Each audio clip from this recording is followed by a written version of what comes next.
Halo semua, bertemu kembali dengan saya Ibu Meriani atau Ibu Mei. Pada sesi ini kita akan membahas topik sampel penelitian. Setelah mempelajari video ini, diharapkan teman-teman dapat menjelaskan contoh sampel penelitian dalam kehidupan sehari-hari, contoh sampel penelitian menurut para ahli, pengertian sampel menurut para ahli, menjelaskan teknik pengambilan sampel. Seorang pembeli manggis memilih secara acak atau random dari manggis yang dijajakan untuk menghindari adanya kecurangan yang dilakukan oleh pedagang. Salah satu contoh rasa buah manggis yang dicicipi akan menjadi alat tafsiran mengenai rasa seluruh mangga yang ada. Merupakan contoh pengambilan sampel.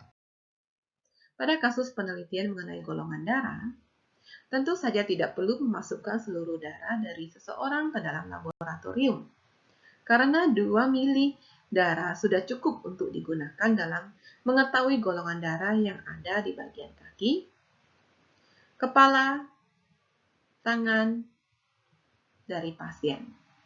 Merupakan contoh pengambilan sampel. Pada kasus penelitian hewan ternak, peneliti mengelompokkan hewan ternak berdasarkan makanan pokok yang diberikan oleh peternak. Berdasarkan ketinggian dan lokasi peternakan atau berdasarkan jenis hewan yang diternakan, merupakan contoh pengambilan sampel. Contoh mencicipi buah manggis secara acak, mengambil sebagian darah dari pasien untuk menguji golongan darah, mengambil 5 orang contoh sebagai wakil dari populasi, dan lain sebagainya menurut Sugiono disebut sampel. Pengertian sampel penelitian menurut para ahli. Ridwan, sampel merupakan bagian dari populasi yang memiliki ciri-ciri atau keadaan tertentu yang akan diteliti. Gulo, sampel merupakan himpunan bagian dari suatu populasi. Sampel memberikan gambaran yang benar mengenai populasi. Pengertian sampel penelitian menurut para ahli. Menurut Ari Kunto, sampel adalah sebagian atau sebagai wakil populasi yang akan diteliti.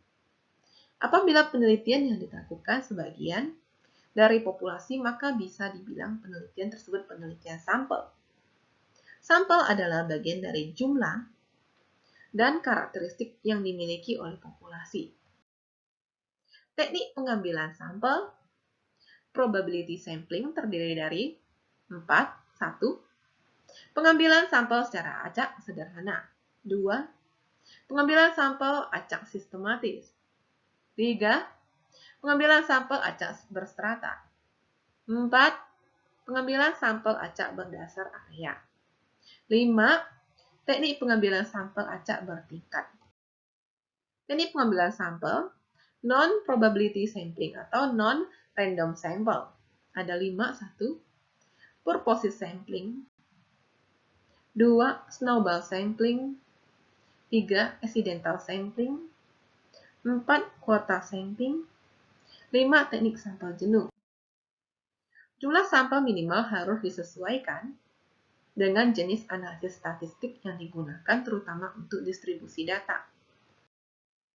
Dari pendapat para pakar di atas, dapat dikatakan bahwa sampel merupakan bagian dari jumlah dan karakteristik yang memiliki ciri-ciri tertentu yang ingin diteliti oleh peneliti. Referensi Uma Sekaran dan Bugi 2016, Research Method for Business. Sugiono 2017, metode penelitian kuantitatif. Demikian video ini, semoga bermanfaat. Sampai ketemu di video berikutnya. Sampai jumpa.